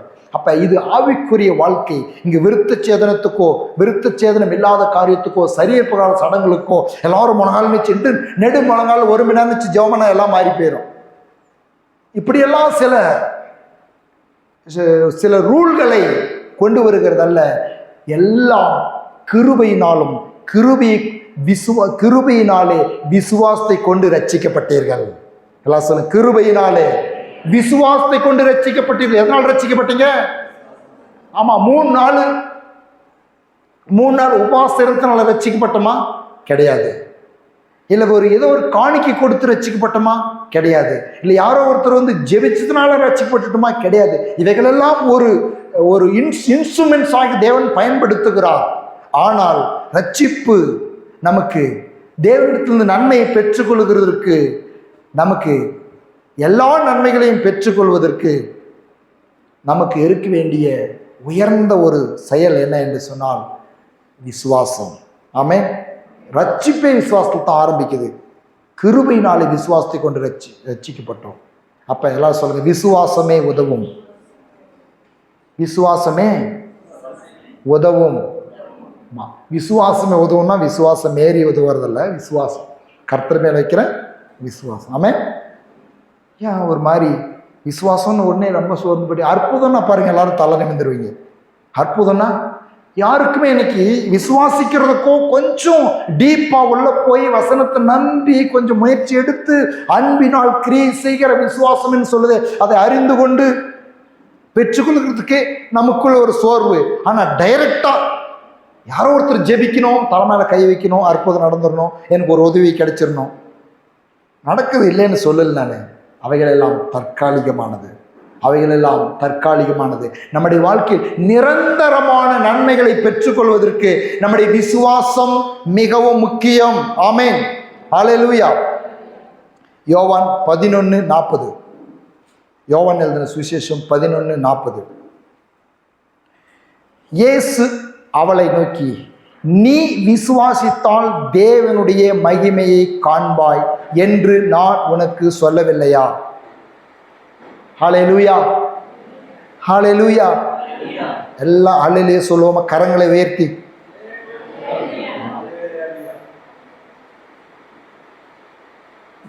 நீ விசுவாசித்தால் தேவனுடைய மகிமையை காண்பாய். எல்லாரும் சொல்லுங்க, விசுவாசித்தால், விசுவாசித்தால், விசுவாசித்தால், உபவாசித்தால். பார்த்தீங்களா எவ்வளவு ஷார்ப்பா இருக்கிறீங்கன்னு கண்டுபிடிக்கத்தான் அப்படி சொன்னேன். உபவாசித்தால், சாப்பிடாது இருந்தால், நல்ல அபிஷேகம் வரம் பெற்ற ஊழியக்காரர்கள் ஜெபம் பண்ணால், அதெல்லாம் அவசியம். எல்லாமே தேவை. ஆவிக்குரிய வாழ்க்கையில ஜெபம் தேவை, ஊழியக்காரருடைய ஆசீர்வாதம் தேவை, விடுதலை கூட்டம் தேவை, அற்புத சுகமளிக்கிற கூட்டம் தேவை, 3 நாள் உபவாச கூட்டம் தேவை, தனிப்பட்ட உபவாசம் தேவை, வேத வாசிப்பு தேவை, எல்லாம் தேவை. ஆனா மகிமையை பார்க்கணும்னாக்கா என்ன வேணும்? எல்லாம் சொல்லுங்க, விசுவாசித்தால். சொல்லுங்க, விசுவாசித்தால். விசுவாசித்தால் நான் விசுவாசித்து நான் அவருடைய மகிமையை பார்ப்பேன். ஆமென். நீங்க விசுவாசித்தா நீங்க அவருடைய மகிமை பார்க்க முடியும், நான் விசுவாசித்தா நான் மகிமை பார்க்க முடியும். என்னுடைய விசுவாசம் உங்க வாழ்க்கையில கர்த்தருடைய மகிமையை வெளிப்படுத்தும். ஆனால் அதற்கு லிமிட் தான். சில நேரத்தில் அவங்க விசுவாசிக்கலைன்னாலும் கூட ஆண்டவர் கிருபையாய் தம்முடைய மகிமை சில பேரில் ஒற்ற அற்புதங்களை செய்கிறார். ஏன் தெரியுமா? தாய் தப்பு விசுவாசித்திருப்பாங்க அவங்களுக்கு. ஏன்னா வேதத்தில் நிறைய சம்பவங்கள் அப்படி நம்ம பார்க்கிறோம். ஒரு 100க்கு அதிபதி இருக்கிறான். 100க்கு அதிபதியுடைய வேலைக்காரன் வியாதிப்பட்டு இருக்கிறான். யார் வியாதிப்பட்டிருக்கிறது? வேலைக்காரன் வியாதிப்பட்டிருக்கிறான். ஆனா விசுவாசித்தது யாரு? விசுவாசித்தது யாரு? 100க்கு அதிபதி. சுகம் யாருக்கு வந்துச்சு? வேலைக்காரனுக்கு வந்துச்சு. இப்ப விசுவாசிக்கிறது யாரு? மார்த்தாலும் மரியாலும். உயிரோடு வர்றது யாரு? ஆமா. இதையும் இந்த சத்தியத்தையும் மனசில் வச்சுக்கணும். சில நேரத்தில் ஆண்டவரே அவங்க நம்பவே மாட்டேன். சரி, என்கிட்ட எனக்கு ஜெபம் பண்ணுறதுக்கு வரும்பொழுது சில தாய்மார்கள், சகோதரிகள், தகப்பன்மார்கள் சில குடும்பத்தில் போகும்பொழுது எங்கள் வீட்டுக்காரர் நம்பவே மாட்டுறாரு, எங்கள் வீட்டுக்காரர் விசுவாசிக்கவே மாட்டுறாரு, எங்கள் வீட்டுக்காரர் குடியை விடவே மாட்டுறாரு, எங்கள் குடும்பத்தில் பிரச்சனை தீரவே மாட்டுது, எங்கள் பிள்ளை விசுவாசிக்கவே மாட்டது, நம்பவே மாட்டது, வீட்டுக்காரர் நம்ப மாட்டான், வீட்டுக்காரர் நம்ப மாட்டான், பக்கத்து வீட்டுக்காரர் நம்ப மாட்டான். நம்பலேன்னு பரவாயில்ல, நீங்க நம்புங்க. ஹல்லேலூயா. நீங்க நம்பினா அவங்க வாழ்க்கையில கர்த்தர் கிரியை செய்ய முடியுன்றத நம்புங்க. வேலைக்காரனுக்காக 100க்கு அதிபதி நம்பினா வேலைக்காரனை சுகமாக்கலையா? மார்த்தாலும் மரியாலும் நம்பினாங்க. செத்து போய் கிடந்த லாசரு நம்பல. லாசர் செத்து போய் கிடக்குறான், அவன் எப்படி நம்புவான்? இன்னைக்கு அநேகர் அப்படிதான் மரித்து இருக்கிறாங்க, ஆவிக்குரிய ரீதியில் மரித்து இருக்கிறாங்க. அவங்கள போய் நம்பு, இயேசு நம்பு, இந்த பைபிள் படி, இந்த டாக்ஸ், இந்த செய்தி கேளு. செத்து போய் இருக்கிறவனுக்கு காது கேட்காதுங்க. செத்து போய் காது கேட்குமா? கேட்காது. அப்ப அவனுக்கு என்ன தேவை? உங்களுடைய என்னுடைய விசுவாசத்தினால அவங்களுக்குள்ள தேவனுடைய ஜீவன் பாய வேண்டும். ஆமென். ஜீவனை பாய்க்கிற வேலை தான் நம்முடைய வேலை. ஜீவனை பாய்க்கணும். பல நேரத்தில் அப்படி சொல்லுவாங்க, கர்த்தருடைய மகிமை வெளியரங்கமாகும், மானிடர் யாவதும் அது காண்பார்கள். இப்போ ஒருவேளை இந்த கூடாரத்தின் மேல அப்படியே அக்கினி பற்றி எரிஞ்சிச்சுனாக்கா எல்லாருக்கும் தெரியுமா? எல்லாருக்கும் தெரியும். ஆனால் ஆவியானவங்க நிரம்பி நம்ம ஆவியில் நிரம்பி ஆராதிக்கிறோம், அது அவங்களுக்கு தெரியாது. ஏன்னா அவங்களுடைய மாம்ச கண்கள் அடைக்கப்பட்டிருக்கிறது. மாம்ச கண்ணுக்கு தெரிகிற மாதிரியான மகிமையை கர்த்தர் வெளிப்படுத்தும் நாட்கள் இது. ஆமேன். ஹல்லேலூயா. அப்படி நடந்து கொண்டிருக்கிறது. நிறைய காரியங்களை நாம் சொல்லலாம். அப்ப விசுவாசித்தால் தேவனுடைய மகிமையை காண முடியும். அப்ப நாம் மற்றவர்களுக்காக விசுவாசிக்க முடியும், நமக்காகவும் விசுவாசிக்க முடியும். எல்லாரும் சொன்ன, எனக்காக கர்த்தரை விசுவாசிப்பேன், மரித்திருக்கிறவர்களுக்காகவும் கர்த்தரை நான் விசுவாசிப்பேன், அவருடைய மகிமையை காண்பேன். மார்க் 9:23. மார்க் 9:23 அவர் சொல்லுகிறார், இயேசு அவனை நோக்கி, நீ விசுவாசிக்க கூடுமானால் ஆகும், விசுவாசிக்கிறவனுக்கு எல்லாம் கூடும். எல்லாம் சொன்ன, விசுவாசிக்கிறவனுக்கு எல்லாம் கூடும். நான் விசுவாசிக்கிறேன், அவர் வார்த்தையை விசுவாசிக்கிறேன், என்னுடைய வாழ்க்கையிலே எல்லாம் கூடும், எல்லாம் கிடைக்கும், எல்லா உதவியும் வந்து சேரும். லூக்கா 1:45. இங்க பாருங்க, மரியாதை குறித்து சொல்லப்படுகிற வார்த்தை எனக்கு அற்புதமான ஒரு வார்த்தை. இது நான் எப்பயும் என் மனதில் நான் சொல்ற ஒரு வார்த்தை. விசுவாசித்தவளே பாக்கியவதி, கர்த்தராலே அவளுக்கு சொல்லப்பட்டவைகள் நிறைவேறும். ஹல்லேலூயா. எல்லாரும் வாய்த்துன்னு சொல்லுங்க, சொல்லப்பட்டவைகள், சொல்லப்பட்டவைகள், சொல்லப்பட்டவைகள். என்னை குறித்து பரிசுத்த வேதாகமத்தில் ஆவியானவர் எழுதி வைத்திருக்கிற, சொல்லி இருக்கிற, சொல்லப்பட்ட வார்த்தைகள் என்னுடைய வாழ்க்கையில் நிறைவேறும். ஏனென்றால் நான் விசுவாசிக்கிறேன், அவரையும் அவருடைய வார்த்தையையும். விசுவாசிக்கிறவளே பாக்கியவதி. அப்ப யாருங்க பாக்கியவான்? விசுவாசிக்கிறவங்க தான் பாக்கியவான். எதை விசுவாசிக்கிறீங்க? சொல்லப்பட்டவைகள். எல்லாம் சொல்லப்பட்டவைகள். ஏற்கனவே சொல்லியாச்சுன்னு உங்களை ஏதோ ஒன்று எனக்கு சொல்லணும் அப்படின்னு யார்கிட்ட போய் கேட்காதுங்க. என்னை குறித்து என்ன சொல்றாரு? உன்னை குறித்து என்ன சொல்றாரு தெரியுமா? நீ அரண்மனையில் சித்திரம் தீர்த்த மூளை கற்களை போல் இருப்பான்னு உன்னை குறித்து சொல்லி இருக்கிறாரு. எப்படி சொல்லியிருக்காரு? எனக்கு நான் வாலிபத்தில் இருக்கிறேன், என்னை குறித்து என்ன சொல்லு? வாலிப நாட்களை சிருஷ்டிக்கிற நினை என்று சொல்லி இருக்கிறாரே. உன் பிள்ளைகள் பந்திய சுற்றிலும் ஒளிவு மர கன்றுகளைப் போல் இருப்பார்கள் என்று சொல்லி இருக்கிறாரே. உன் பிள்ளைகள் கர்த்தரால் போதிக்கப்பட்டிருக்கும் என்று சொல்லி இருக்கிறாரே. பாக்கியம் நன்மை உண்டாயிருக்கும் என்று சொல்லி இருக்கிறாரே. நீ நீர்ப்பாய்ச்சலான தோட்டத்தை போலும் வற்றாத நீரூற்றை போலும் இருப்பாய் என்று சொல்லி இருக்கிறாரே. அல்லேலூயா. நினைவுக்கு வருதா சொன்னதெல்லாம்? ஒவ்வொரு நாளும் வேதாகமத்தை படித்தா இதெல்லாம் நினைவுக்கிறோம். வாயை திறந்தா இத்தாங்க வரும். இல்லை அப்படின்னாக்கா நான் சொல்றது உண்டு. இந்த இந்த நாட்களில் கொஞ்சம் வெயில் அடித்து கொண்டிருக்கிறது. வேலைக்கு போகும் பொழுது ஒரு நாளைக்கு குறைந்தது 20 பேர் வயலாகும். வெயில் கொள்ளுது, பலா போன வெயில். நான் சொல்லுவேன், பகலில் வெயில் ஆகிடும், இரவில் நிலவாகிடும், என்னை சேதப்படுத்துவதில்லை. அதே தான் என் மனசில் ஓடிட்டு இருக்கும். வசனங்கள் தான் என் மனசில் ஓடிட்டு இருக்கும். அவங்க நம்ம வெயில் இல்லை அப்படின்னு சொன்ன உடனே நான் என்ன பண்ணுவேன், அதை ஆமோதிக்க மாட்டேன். நான் என்ன சொல்லுன்னு தெரியுமா, கொஞ்சம் சீக்கிரம் போகணும் வாங்க அப்படின்னுவேன். உடனடியாக அதை நான் அக்செப்ட். என்றைக்குமே நெகட்டிவான வேர்ட்ஸுகளை அக்செப்ட் பண்ணாதீங்க. கற்றுக்காங்க ஒரு காரியத்தை. நெகட்டிவான வேர்ட்ஸுகளை சொல்லுவேன். ஐயோ பாவம் இல்லை அப்படின்வாங்க. நீங்கள் ஆமாம் அப்படின்னாக்கா பாவம் ஒட்டி கொள்ளுகிறது. என்ன பாவம்? பாவமெல்லாம் ஒன்றும் கிடையாது, பாக்கியம். ஆமென். அப்படி சொல்கிறாங்க. ஓ நீங்கள் இயேசு நம்பிட்டீங்களா, நீங்கள் கிறிஸ்துவங்களா ஆயிட்டீங்களா, நீங்கள் ஞானஸ்தானம் எடுத்துட்டீங்களா? ஐயோ பாவம், பொண்ணே கிடைக்காது, மாப்பிள்ளையே கிடைக்காது, நான் பாக்கியவான். ஆமென். கர்த்தரை நம்புகிறவர்கள் பாவம் இல்லைங்க, பரிதாபப்பட வேண்டிய அவசியம் இல்லை. கர்த்தரை நம்புகிறவர்களை பார்த்து பாக்கியவான்கள் என்று சொல்லுகிறது. ஆமென். விசுவாசித்த நான், விசுவாசித்த நான், விசுவாசிக்கிற நான் பாக்கியவான். கர்த்தரால் எனக்கு சொல்லப்பட்டிருக்கிறவைகள் என் வாழ்க்கையில் நிறைவேறும். சொல்லுங்க, நிறைவேறும். நிறைவேறத்தான் தீரணும். நிறைவேறலனாக்கா கோளாறு வார்த்தையில் இல்லை, கோளாறு என்னுடைய விசுவாசத்தில்.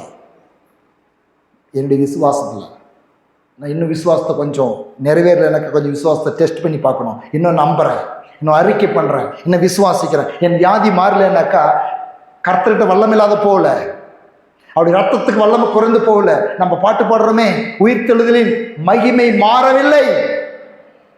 உயிர்த்தெழுதலின் மகிமை மாறி போச்சா? ரத்தத்துக்கு வல்லமை குறைஞ்சி போச்சா? வார்த்தைக்கு வல்லம் இல்லாத போச்சா?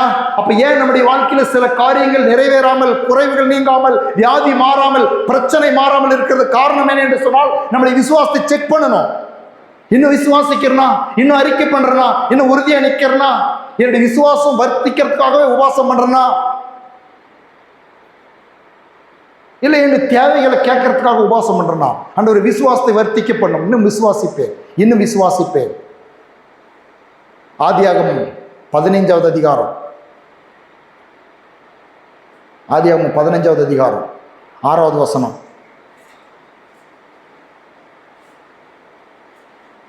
அவன் கர்த்தரை விசுவாசித்தான், அது அவனுக்கு நீதியாக எண்ணப்பட்டது. 4வது வசனத்திலிருந்து வாசித்து பாருங்க. ஆதியாகமம் 15:4. அப்பொழுது கர்த்தருடைய வார்த்தை அவனுக்கு உண்டாகி, இவன் உனக்கு சுதந்திரவாளி அல்ல, உன் கற்பப்பிறப்பாய் இருப்பவனே உனக்கு சுதந்திரவாளியானவன் என்று சொல்லி அவர் அவனை வெளியே அழைத்து, நீ வானத்தை அண்ணாந்து பார், நட்சத்திரங்களை எண்ண உன்னால் கூடுமானால் அவைகளை எண்ணு என்று சொல்லி, பின்பு அவனை நோக்கி, உன் சந்ததி இவ்வளவாய் இருக்கும் என்றால், அவன் கர்த்தரை விசுவாசித்தான், அதை அவனுக்கு நீதியாக எண்ணினார். ஆமென். கர்த்தரை விசுவாசித்தான் அப்படின்னு சொன்னாக்கா என்னத்தை விசுவாசித்தானா? அவன் கர்த்தருடைய வார்த்தையை விசுவாசித்தான். எல்லாம் சொல்லுங்க, கர்த்தருடைய வார்த்தை விசுவாசித்தான். அப்போ கர்த்தருடைய வார்த்தை எப்படி இருந்துச்சு தெரியுமா? அவனுக்கு பிள்ளை இல்லாது இருக்கும் பொழுது, அவனுக்கு ஒண்ணுமில்லாது இருக்கும் பொழுது, அவன் கற்பம் செத்து போய் இருக்கும் பொழுது அவர் கூட்டிட்டு வந்து என்னத்தை காமிக்கிறாரு? வானத்தின் அண்ணாந்து பார், நட்சத்திரங்களை என்ன உன்னால் கூடுமானால். அவனுடைய மென்டலை, அவனுடைய மனநிலையை மாற்ற விரும்புகிறார். நீ கீழேயே பார்த்துட்டு இருக்கிற, ஆகாயத்தை பாரு, வானத்தை பாரு, விண்மீனை பாரு. ஆனா அவர் கொடுக்கும் பொழுது, அவர் வாக்கு கொடுக்கும் பொழுது அவனுக்கு என்ன இருந்துச்சு? குழந்தைகள் இல்லை, அவனுக்கு ஒண்ணுமே இல்லாத இருந்துச்சு. ஆனா அவர் கொடுக்கிற வாக்கு பார்த்தாக்கா பயங்கரமா இருந்துச்சு.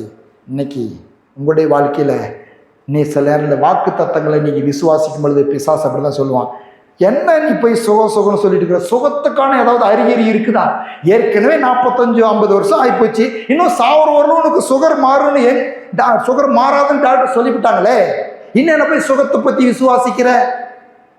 ஏற்கனவே உனக்கு வர சம்பளமே ஒரு 5,000 10,000 20,000 தான். இன்னும் போய் நீ நீ ஆசீர்வாதமாக இருப்ப, ஜாதிகளுக்கு கடன் கொடுப்ப, கடன் வாங்காத இருப்ப. கடன் வாங்குறது மாசம் கடைசியில் சம்பளம் தான் கட்டுறது, இதுதான் உன் பொழப்பு. பிசாசு பாருங்க, விசுவாசத்துக்கு மாறாக என்ன வைக்கிறான். ஆனால் கர்த்தருடைய ஆசீர்வாதமே ஐஸ்வர்யத்தை தரும், அதனோட ஒரு வேதனை கூட்ட மாட்டான். சொல்லும் பொழுது, வார்த்தை சொல்லும் பொழுது ஒன்றுமே இல்லை, ஆனால் விசுவாசிக்கிறவன் பாக்கியவான். ஆமென். இன்னைக்கு பாருங்க, அநேக கொடுத்துட்டா, சில பேர் சொல்ல கொடுத்துட்டா எல்லாம் கிடைச்சிருமா? ஏன்னாக்கா எதையுமே நாம் ஏற்றுக்கொள்கிறதற்கு ஒரு விசுவாசம் தேவை.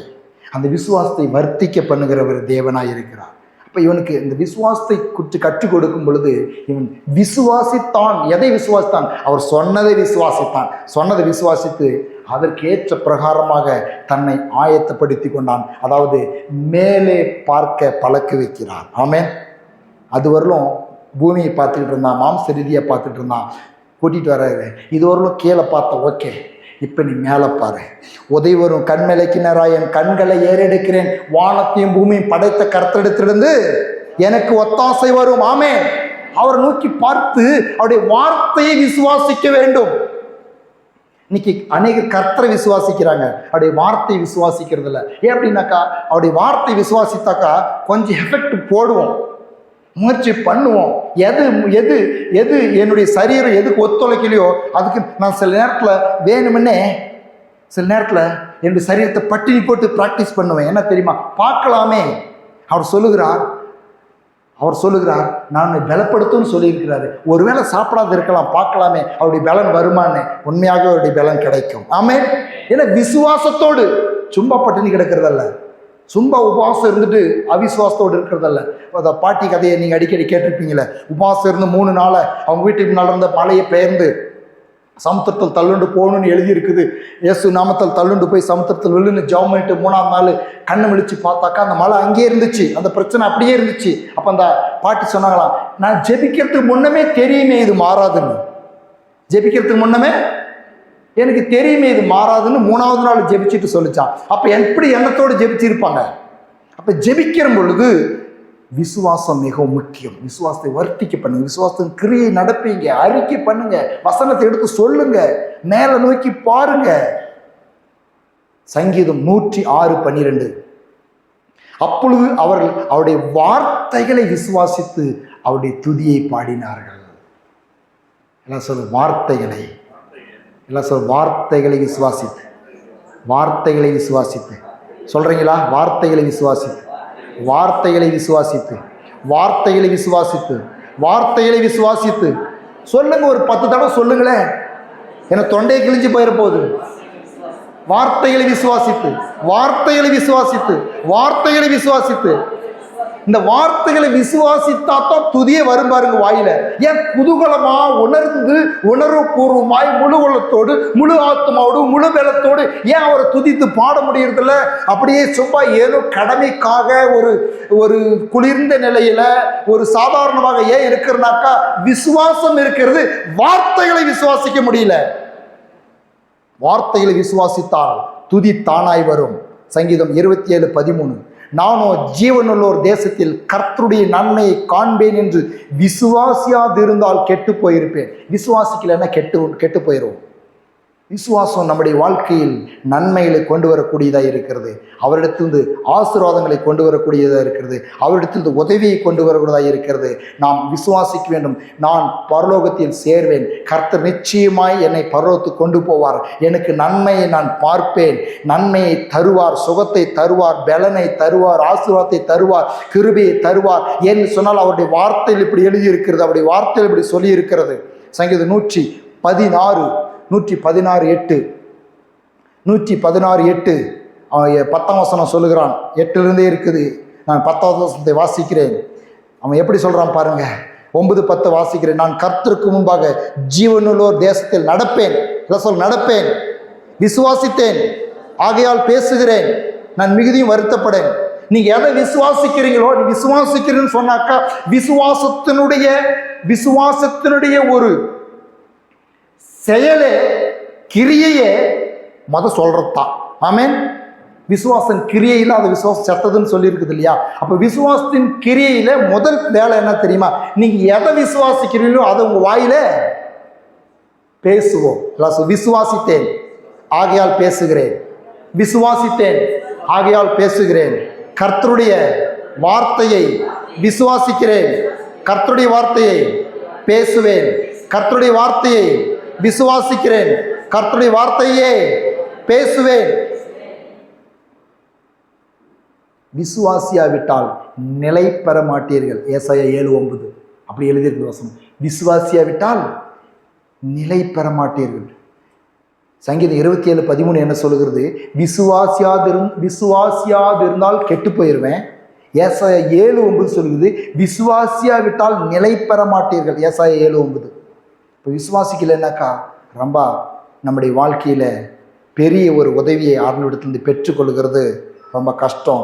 விசுவாசத்தில் நாம் இன்னும் உறுதியாய் அவரையும் அவருடைய வார்த்தையும் விசுவாசிக்கிறவர்களாய் மாறுவதற்கு அவரிடத்திலேயே நாம் உதவி கேட்க வேண்டும். அப்படிதான் அந்த தகப்பன் கேட்கிறான், என்னுடைய அவிசுவாசம் நீங்க எனக்கு உதவி செய்யும், விசுவாசிக்க உதவி செய்யும். எல்லாரும் சொல்ல, அவிசுவாசம் நீங்க உதவி செய்யும், விசுவாசிக்க உதவி செய்யும். விசுவாசத்தை துவக்குகிறவரும் முடிக்கிறவரும் அவர் என்று எழுதியிருக்கிறது. ஏசாயா 28:16 கூட அதைத்தான் எழுதியிருக்கிறது. அவர் விசுவாசிக்கிறவன் பதறான். விசுவாசிக்கிறவன் பதறான். சில நேரத்தில் பதற்றம் நம்முடைய வாழ்க்கையில் உண்டாகிறது இல்லையா? சில நேரங்களில் பிள்ளைகளை குறித்து, நம்முடைய வாழ்க்கையில் நடக்கிற சில எதிர்மறையான சூழ்நிலை குறித்து பதற்றம். ஏசாயா 28:16 சொல்லுகிறது, அதனால் கர்த்தராகிய ஆண்டவர் உரைக்கிறது, இதோ அஸ்திபாரமாக ஒரு கல்லை நான் சீயோனில் வைக்கிறேன், அது பரீட்சிக்கப்பட்டதும் விலையேற பெற்றதும் திட அஸ்திபாரம் உள்ளதுமான மூளை கல்லாயிருக்கிறது. விசுவாசிக்கிறவன் பதறான். சொல்லு, விசுவாசிக்கிறவன் பதறான், விசுவாசிக்கிறவன் பதறான். பயமும் திகிலும் பதட்டமும் நம்முடைய வாழ்க்கையில் வரும். வேதவசனம் சொல்லுகிறது, கலங்கினாலும் எப்பக்கம் நெருக்கப்பட்டும் ஒடுங்கி போவதில்லை, கலங்கினாலும் மனமுறிவு அடைவதில்லை. எப்பக்கம் நெருக்கப்பட்டும் ஒடுங்கி போவதில்லை, கலங்கினாலும் மனமுறிவு அடைவதில்லை. இந்த மனமுறிவு ரொம்ப ஆபத்தானது. சில பேர் ரட்சிக்கப்பட்டு ஞானஸ்தானம் எடுத்து ஆவிக்குரிய வாழ்க்கையெல்லாம் வந்து மனமுறிவு அடைஞ்சு அந்த ரட்சிப்பின் வாழ்க்கையை இழந்து போயிருப்பாங்க. ஆனால் இந்த இயேசுவின் மேலும் திட அஸ்திபாரம் உள்ளதுமான மூளைக்கல், எல்லாம் சொல்ல, திட அஸ்திபாரம் உள்ளதுமான மூளைக்கல் யாரு? இயேசுவும் அவருடைய வார்த்தையும். திட அஸ்திபாரம்னாக்கா எப்பயுமே ஸ்ட்ராங்கான அஸ்திபாரம். இப்போ நாம் போட்டிருக்க அஸ்திபாரம்லாம், இந்த கூடாரத்துக்கு போட்டிருக்க அஸ்திபாரம், நம்ம வீட்டுக்கு போட்டிருக்க அஸ்திபாரம்லாம் திட அஸ்திபாரம் சொல்லி போட முடியாது. ஒரு நிலநடுக்கு வந்தாக்கா எல்லாம் அந்த அஸ்திபாரம்லாம் அப்படியே ஆடி போயிடும். ஆனால் இயேசு திட அஸ்திபாரம் உள்ளவர். அவருடைய வார்த்தை, வானமும் பூமியும் ஒளிந்து போனாலும் என் வார்த்தை ஒளிந்து போவதில்லை என்று சொல்லுகிறது. அப்ப திட அஸ்திபாரம் உள்ள மூளை கல்லாயிருக்கிற இயேசுவின் மீதும் இயேசுவின் வார்த்தையின் மீதும் நாம் விசுவாசம் வைத்தால் நாம் பதற வேண்டிய அவசியமில்லை. பதறாதபடிக்கு நம்முடைய உள்ளத்தை அவருடைய வார்த்தையும் அவருடைய வல்லமையும் நம்மை காக்கும் என்பதில் நமக்கு எந்த சந்தேகமும் வரக்கூடாது. அந்த அளவுக்கு நாம் விசுவாசிக்கிறவா இருக்கும் பொழுது நாம் நிச்சயமாகவே விசுவாசத்தை நாம் வர்த்திக்க பண்ண முடியும். அந்த விசுவாசத்தோடு கூட நம்முடைய வாழ்க்கையிலே அவருடைய விசுவாசத்தின் மூலமாக அவருடைய உதவியை நாம் அதிகமாய் பெற்றுக்கொள்ள முடியும். ஏசாயா தீர்க்கதரிசியின் புஸ்தகம் 43வது அதிகாரம், ஏசாயா 43, அதில் அவர் 10வது வசனத்தில் சொல்லுகிறார், நானே அவர் என்று நீங்கள் உணர்ந்து என்னை அறிந்து விசுவாசிக்கும்படி நீங்களும் நான் தெரிந்து கொண்ட என் தாசனும் எனக்கு சாட்சிகளாக இருக்கிறீர்கள் என்று கர்த்தர் சொல்லுகிறார். எனக்கு முன் ஏற்பட்ட தேவன் இல்லை, எனக்கு பின் இருப்பதும் இல்லை. நானே கர்த்தர், என்னையல்லாமல் இரட்சகர் இல்லை. நானே அறிவித்து இரட்சித்து விளங்க பண்ணினேன். உங்களில் இப்படி செய்யத்தக்க அந்நிய தேவன் இல்லை. நானே தேவன் என்பதற்கு நீங்கள் எனக்கு சாட்சிகள் என்று கர்த்தர் சொல்லுகிறார். உணர்ந்து அறிந்து விசுவாசிக்கிறது. நம்முடைய விசுவாசம் எப்படிப்பட்ட விசுவாசம் தெரியுமா? உணர்ந்து அறிந்து விசுவாசம். யாரும் சொன்னாங்கன்னு நம்புறது கிடையாது. உங்களுடைய என்னுடைய வாழ்க்கையிலே இயேசுவை நான் உணர்ந்திருக்கிறேன். எல்லாம் சொல்லுங்க, இயேசுவை நான் அனுபவித்திருக்கிறேன். கர்த்தர் இயேசு நல்லவர் என்பதை ருசித்திருக்கிறேன். அவர் மேல் விசுவாசமாயிருக்கிற நான் பாக்கியவான். ஆமென். அது மாத்திரமல்ல, உணர்ந்து ருசித்தது மாத்திரமல்ல, அறிந்திருக்கிறேன். அறிந்திருக்கிறேன். நம்மளுக்கெல்லாம் அறிவு இருக்குதா? யாருக்கெல்லாம் அறிவு இருக்குது? அறிவு இருக்குதா இல்லையா? ஆமா, அறிவு இருக்குது. அறியரும் பாருங்க, அறிவு இருக்கிறதுனால தான் நான் சொல்லுகிறதான வேத வசனங்களை கேட்கிறீங்க. இந்த கேட்க கேட்க அறிவு பெருகுது அவரை பற்றி. அப்ப அறிந்து விசுவாசிப்பது, உணர்ந்து விசுவாசிப்பது நம்முடைய வாழ்க்கையில மிகப்பெரிய உதவிகளையும் நன்மைகளையும் கொண்டு வருகிறதா இருக்கிறது. மத்தேயு 8:13. மத்தேயு 8:13. பின்பு இயேசு 100க்கு அதிபதியை நோக்கி, நீ போகலாம், நீ விசுவாசித்தபடியே உனக்கு ஆக கடவுது என்றார். அந்த நாளிகையிலே அவன் வேலைக்காரன் சொஸ்தமானான். ஆமென். அல்லேலூயா. யாரு வியாதிப்பட்டிருந்தது? யார் வியாதிப்பட்டிருந்தது? வேலைக்காரன் வியாதிப்பட்டிருக்கிறான். யார் சுகத்துக்காக இயேசுவினிடத்தில் கேட்டது? யார் கேட்டது? 100க்கு அதிபதி கேட்டான். சொல்லுங்க, நீங்க எல்லாம் மனசுல ஏறுன்றதுக்காக தான் கேட்கிறேன். யார் வியாதியா இருந்தது? வேலைக்காரன் வியாதியா இருந்தான். சரி, வேலைக்காரனுடைய சுகத்துக்காக இயேசுவினிடத்தில் ஜெபித்தது யாரு? 100க்கு அதிபதி. 100க்கு அதிபதி ஜெபிக்கும் பொழுது இயேசு கொடுத்தது என்னது? வெறும் சுகத்தை கேட்டா, நீ போகலாம், நீ விசுவாசித்தபடியே. ஆமென். சொல்லுங்க, விசுவாசத்தபடியே. அப்ப நீங்களும் நானும் என்னத்தை விசுவாசிக்கிறோமோ அது அப்படியே நம்மளுக்கு ஆகும் இயேசு சொல்றாரு. புரியுதா உங்களுக்கு? என்னை பார்த்து என்ன சொல்ற? நீ என்ன நம்புற அது உனக்கு நடக்கும். நான் சுகமாகணும்னு நம்பினா சுகமாவேன், நான் பாஸ் ஆகணும்னு நம்பினா பாஸ் ஆவேன், என் வாழ்க்கை எதிர்காலம் நல்லா இருக்கும்னு நம்பினா நல்லா இருப்பேன். எப்படி நம்புற? சும்மா குருட்டுத்தனமான நம்பிக்கையா? கிடையாது. வசனம் சொல்லுகிறது. ஹல்லேலூயா. வசனம் சொல்லுகிறது, கர்த்தரை நம்புகிறவனோ செழிப்பான் என்று வார்த்தை சொல்லுகிறது. ஆகவே நான் விசுவாசிக்கிறேன். கொடுங்கள் அப்பொழுது கொடுக்கப்படும் என்று வார்த்தை சொல்லுகிறது. ஆகவே நான் விசுவாசிக்கிறேன். உன்னதமானுடைய மறைவில் இருக்கிறவன் சர்வவல்லவரில் தங்குவான் என்று வார்த்தை சொல்லுகிறது. ஆகவே விசுவாசிக்கிறேன். ஒன்றுக்கும் கவலைப்படாமல் எல்லாவற்றையும் குறித்து ஸ்தோத்திரத்தோடு கூடி ஜெபத்தினால் தேவனுக்கு தெரியப்படுத்துங்கள். அப்பொழுது எல்லா புத்திக்கும் மேலான தேவ சமாதானம் உங்கள் சிந்தையும் இருதயத்தையும் ஆட்கொள்ளும் என்று வார்த்தை சொல்லுகிறது. ஆகவே விசுவாசிக்கிறேன். நான் அப்படி சொல்லிட்டே போகலாம். இது 1 மணி நேரம் சொல்லுவேன் நான். மார்க் 11:23. மார்க் 11:23. எவனாகிலும் இந்த மலையை பார்த்து நீ பெயர்ந்து சமுத்திரத்தை தள்ளுண்டு போய் என்று சொல்லி தான் சொன்னபடியே நடக்கும் என்று தன் இருதயத்தில் சந்தேகப்படாமல் விசுவாசித்தால். எல்லாம் சொல்லுங்க, சந்தேகப்படாமல் விசுவாசித்தால். சந்தேகப்படாமல் விசுவாசித்தால்.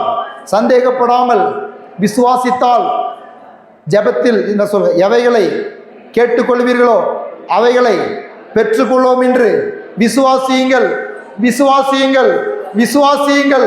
நான் விசுவாசிப்பேன். வார்த்தையை, இயேசுவை நான் விசுவாசிப்பேன். இயேசுவையும் அவர் வார்த்தையையும் விசுவாசிப்பேன். இன்னும் அதிகமாய் அவரிடத்திலிருந்து நன்மைகளை பெற்றுக்கொள்வேன். ஆமென். பாருங்க, விசுவாசத்துக்கு ஒரு கிரியை தான் நான் சொல்லிக் கொடுக்குறது. இப்போ உங்களுக்கு ஏதோ ஒரு வியாதி இருக்குது, ஒரு சின்ன ஒரு பலவீனம் இருக்குது, டாக்டர் மாத்திரை எடுத்துக்கணும்னு சொல்லியிருக்காரு. நீங்கள் டாக்டர் தானே, ஏதோ ஒரு இன்ஜெக்ஷன் போட்டுருங்க, இல்லாட்டினா ஒரு குளுக்கோஸ் கட்டுருங்க, எனக்கு பூர்ணமாக சுகத்தை கொடுத்துருங்க, இதெல்லாம் நான் டெய்லிலாம் எடுத்துக்க மாட்டேன் அப்படின்னு சொல்லுவீங்களா? சொல்ல மாட்டேங்க. டாக்டர் தான் காத்தால் ஒரு மாத்திரை போட்டுக்கா, பொழுதோ ஒரு மாத்திரை போட்டு, அதை பக்குவமாக சரியான நேரத்துக்கு சரியாக போட்டுட்டு அதை முழுங்கிட்டு மாத்திரை முழுங்கிருக்கிறேன்னு சொல்லிட்டு இருக்கிறீங்களா? இல்லை, விசுவாசத்தோடு போட்டுக்கிட்டீங்க. அது பாட்டுக்கு அந்த மாத்திரை அதனுடைய வேலையை செய்யும். நீங்கள் மாத்திரை முழுங்க ஞாபகமோடு இருக்காது. ஆனால் அந்த தலைநோவுக்காகவோ காய்ச்சலுக்காகவோ போட்ட மாத்திரையை உள்ளே போட்டிங்கன்னா மாத்திரை பாட்டுக்கு அதனுடைய வேலையை செய்யும். உங்கள் பாட்டுக்கு நீங்கள் சும்மா இருப்பீங்க. இயேசுடைய வார்த்தையும் அப்படித்தான். வார்த்தையை நீங்கள் உட்கொண்டால், கடந்த வாரத்தில் சொன்னேன், வார்த்தை கிடைத்த உடனே அதை நான் உட்கொண்டேன். இந்த வார்த்தையை உட்கொண்டுட்டு வாயை திறந்து, மாத்திரையை வாயில் போடுறீங்களே, இந்த வாயில் அவனுடைய வார்த்தையை சொல்ல முடியாதா? நான் சுகமானேன், தழும்புகளால் சுகமானேன், தீமை உன்னை அணுகாது, உன் சுகம் வேகமாய் துளிர்க்கும். ஆமென். எத்தனை தடவை சொல்கிறீங்க? மாத்திரை எத்தனை தடவை போடுறீங்க? ஒரு நாளைக்கு 3 தடவை போடுறீங்க. சுகத்துக்கான வாக்கு தத்துவங்களை எத்தனை தக்க அறிக்கை பண்ணுறீங்க? நினச்சி கூட பார்க்கறதில்ல. ஆனால் சுகம் வேணும் பாருங்க. நம்மளுக்கு வேணும்னு எல்லாம் ஆசை, ஆசீர்வாதமாக இருக்கணும்னு உங்கள் ஆசை, சுகமாக இருக்கணும்னு ஆசை, பாஸ் ஆகணும்னு ஆசை. எவ்வளோ நேரம் படிச்சிங்க? நான் இங்கே பிரசங்கம் பண்ணணும்னு ஆசை. எவ்வளோ நேரம் காத்திருந்தேன், எவ்வளோ நேரம் ஜெபிச்சேன், எவ்வளோ நேரம். உங்களுக்கு 1 மணி நேரம் பிரசங்கம் பண்ணுறேங்க, ஒரு மணி நேரம் இந்த வசனத்தை எடுத்து தியானிக்கிறோம். நம்ம உங்களோட சேர்ந்து நானும் தியானிக்கிறேன். ஆனால் அதுக்கான ஆயத்தை எவ்வளோ நேரம் தெரியுமா? சொல்ல விரும்பல. ஆயத்தை எவ்வளோ நேரம் தெரியுமா? அப்போ வெளியே நாம் நல்லா இருக்க விரும்புகிறோம், சுகமாக இருக்க விரும்புகிறோம், ஆசீர்வாதமாக இருக்க விரும்புகிறோம். ஆனால் அதுக்கான ஆயத்தம் அந்தரங்கத்தில் ஆண்டவருடைய சமூகத்தில் விசுவாசத்தோடு கூட சந்தேகப்படாமல், சொல்லுங்க, சந்தேகப்படாமல், சந்தேகப்படாமல், சந்தேகப்படாமல். விசுவாசிக்கிறவனால் நடக்கும், விசுவாசிக்கிறவனுக்கு எல்லாம் நடக்கும், விசுவாசிக்கிறவனுக்கு எல்லாம் கூடும். ஆமென். யோவான் 2:22 சொல்லுகிறது, வேத வாக்கியத்தையும் இயேசு சொன்ன வசனத்தையும் விசுவாசித்தார்கள். எல்லாம் சொல்ல, வேத வாக்கியத்தையும் இயேசு சொன்ன வார்த்தையும் விசுவாசித்தார்கள். நீங்களும் நானும் வேத வாக்கியத்தையும் இயேசு சொன்ன வார்த்தைகளையும் விசுவாசிக்கும் பொழுது அந்த விசுவாசம் நம்முடைய வாழ்க்கையில் பல உதவியை நமக்கு தேவனிடத்திலிருந்து கொண்டு வரும். என் வசனத்தை கேட்டு என்னை அனுப்பினவரை விசுவாசிக்கிறவனுக்கு நித்திய ஜீவன் உண்டு. வசனத்தை கேட்டு இயேசுவை விசுவாசிக்கிறவனுக்கு நித்திய ஜீவன் உண்டு. நானோ கெட்டு போக பின்வாங்குகிறவனாயிராமல் ஆத்துமா ஈடேற விசுவாசிக்கிறவனாய் இருக்கிறேன். விசுவாசம் இல்லாமல் தேவனுக்கு பிரியமாய் இருப்பது கூடாத காரியம். ஏனென்றால் தேவனிடத்தில் சேருகிறவன் அவர் உண்டென்றும் தம்மை தேடுகிறவர்களுக்கு பலன் அளிக்கிறார் என்றும் விசுவாசிக்க வேண்டும். எழுந்து நிற்போமா? விசுவாசிக்க வேண்டும், விசுவாசிக்க வேண்டும். வசனங்களையும் இயேசுவையும் அற்புதமாக எழுதியிருக்குது பாருங்க. வசனத்தை கேட்டு அனுப்பினவரை விசுவாசிக்கிறேன் பாருங்க. 2 வந்துருச்சு. யோவான் 5:24. எல்லாம் சொல்ல, வசனத்தை கேட்டு அனுப்பினவரை அப்படின்னாக்கா தேவனுடைய வார்த்தையையும் இயேசுவையும் அப்படி சொல்றாங்க. தேவனுடைய வார்த்தையும் இயேசுவையும் விசுவாசிக்கிறவனுக்கு நித்திய ஜீவன் உண்டு, விசுவாசிக்கிறவனுக்கு எல்லாம் கூடும் என்று சொன்னால், விசுவாசத்தினால் நாம் பிறந்திருக்கிறோம். விசுவாசிக்கிற நமக்கு எல்லா உதவிகளும் அவரிடத்தில் நாம் பெற்றுக்கொள்ள முடியும். பல காரியங்கள் அவர் கொடுக்கிறவராய் இருக்கிறார், எல்லாவற்றையும் கொடுக்கிறவராய் இருக்கிறார், எல்லாவற்றையும் கொடுக்கிறவராய் இருக்கிறார். எல்லா நன்மைகளையும் ஏராளம் தாராளமாய் வருத்தப்பட்டு பாரம் சுமக்கிறவர்களே, நீ எல்லாரும் என்னிடத்தில் வாருங்கள், நான் உங்களுக்கு இளைப்பாறுதல் தருவேன், தருவேன், கொடுப்பேன். அவர் கொடுக்கறதுக்கு தாராளம் உள்ளவராய் ஏராளம் உள்ளவராய் இருக்கிறாரு. நாம் பெற்றுக்கொள்கிறதற்கு ஏராளம் தாராளமான பெரிய விசுவாசம் உள்ளவர்களாய் நாம் இருப்போம். ஆமென். விசுவாசத்தோடு எதிர்பார்ப்போம். இயேசுவானவர் கிறிஸ்து என்று விசுவாசிக்கிற எவனும் தேவனால் பிறந்திருக்கிறான். தேவனால் பிறப்பதெல்லாம், எல்லாம் சொல்ல, தேவனால் பிறப்பதெல்லாம் உலகத்தை ஜெயிக்கும். நம்முடைய விசுவாசமே உலகத்தை ஜெயிக்கிற ஜெயம். விசுவாசத்தினால் ஜெயிக்கிறவங்க நாம். ஆமென். விசுவாசத்தினால் ஜெயிக்கிறவங்க. நீங்கள் எபிரேயர் புஸ்தகத்தில் போய் 11ஆம் அதிகாரத்தை வாசித்து பாருங்க. விசுவாசத்தினால் உலகத்தை ஜெயித்தார்கள், சிங்கத்தை வாயை கட்டினார்கள். அப்படியே விசுவாசத்தினால். அப்ப விசுவாசம் கர்த்தர் மேலும் அவருடைய வார்த்தையின் மேலும் விசுவாசம் நம்முடைய வாழ்க்கையில அசாதாரணமான காரியங்களை கொண்டு வரும். எதுக்கும் ஒவ்வொன்றுக்குமே விசுவாசம் தேவை. பூரணமான விசுவாசமாய் இருக்க வேண்டும், அசைக்க முடியாத விசுவாசமாய் இருக்க வேண்டும். இயேசுவின் மீதும் ஒரு வார்த்தையின் மீதும். இன்னைக்கு தேவ பிள்ளைகளாக இருக்கிற உங்களுக்கு அற்புத ஒரு தேவ ஊழியக்காரர் இப்படி கேட்டாரு. யாருக்கெல்லாம் அற்புதம் வேணும் அப்படின்னு கேட்டாரு. எல்லாரும் கை தூக்குனாங்க. யாருக்கெல்லாம் ஆசீர்வாதம் வேணும்னு கேட்டாரு. அவங்களுக்கு புரியல, சைலண்ட் ஆகிட்டாங்க. நம்ம அற்புதத்தை நம்பி வாழ்கிறவர்கள் ஆசீர்வாதத்தில் வாழ்கிறவர்கள். ஆமென். ஆசீர்வாத வாழ்க்கையில் அற்புதம் இருக்கிறது. அற்புதத்தில் ஒருவேளை மாறி போயிடலாம். ஆசீர்வாதம் வாக்கு பண்ணினது அது மாறாது. நீ ஆசீர்வாதமாக இருப்பாய். அப்போ வார்த்தையை நாம் விசுவாசிக்க வேண்டும், அந்த வார்த்தையை நம்ப வேண்டும். நான் ஆசீர்வதிக்கப்பட்டவன், ஆசீர்வதிக்கப்பட்டவன். இஸ்ரவேலை ஆசீர்வதிப்பதே கர்த்தருக்கு பிரியம். நான் ஆசீர்வதிக்கப்பட்டவன், ஆசீர்வதிக்கப்பட்டவன். கர்த்தரால் எனக்கு சொல்லப்பட்டது என் வாழ்க்கையில் நிறைவேறும். இயேசுவையும் அவர் வார்த்தையையும் நம்புகிற விசுவாசிக்கிற நான் உலகத்தை ஜெயிப்பேன், பிசாசை ஜெயிப்பேன், வியாதியை ஜெயிப்பேன். கர்த்தரிடத்திலிருந்து நன்மைகளை பெற்றுக்கொள்வேன், உதவியை பெற்றுக்கொள்வேன், ஆசீர்வாதங்களை பெற்றுக்கொள்வேன், மென்மேலும் மேன்மை அடைவேன், ஆசீர்வாதமாயிருப்பேன், உயர்ந்திருப்பேன். அவருடைய நாமத்தின் மகிமைக்காக செழித்திருப்பேன், சாட்சியாயிருப்பேன். அவருடைய நாமத்தின் மகிமைக்காக இயேசுவை நம்புவேன், அவர் வார்த்தையை நம்புவேன், வாழ்வேன், செழிப்பேன், முன்னேறுவேன், நித்தியம் வரை அசையாமல் உறுதியாய் இருப்பேன். இயேசுவையும் அவர் வார்த்தையும் நம்பி கண்மலை மேல் கட்டப்பட்ட வீடாக என் வாழ்க்கை இருக்கும் என்பதை அறிக்கை பண்ணுகிறேன். ஆமென். இயேசுவின் நாமத்தில், இயேசுவின் நாமத்தில், இயேசுவின் நாமத்தில். ஆமென். என் ஆத்துமாவே கர்த்தரை ஸ்தோத்திரி, என் முழு உலகமே பரிசுத்த நாமத்தை ஸ்தோத்திரி. என் ஆத்துமாவே கர்த்தரை ஸ்தோத்திரி. கர்த்தர் செய்த சகல உபகாரங்களும் என்றென்று மறவாது. ஆமென். பிதாவாகிய தேவனுடைய அன்பும் இயேசு கிறிஸ்துவின் கிருபையும் பரிசுத்தாவினுடைய சந்தோஷமும் சமாதானம் ஐக்கியமும் நம் அனைவரோடும் இன்றும் என்றும் சதா காலங்களிலும் இருப்பதாக. ஆமென். ஆமென். ஹல்லேலூயா, ஹல்லேலூயா. கர்த்தருக்கு ஸ்தோத்திரம்.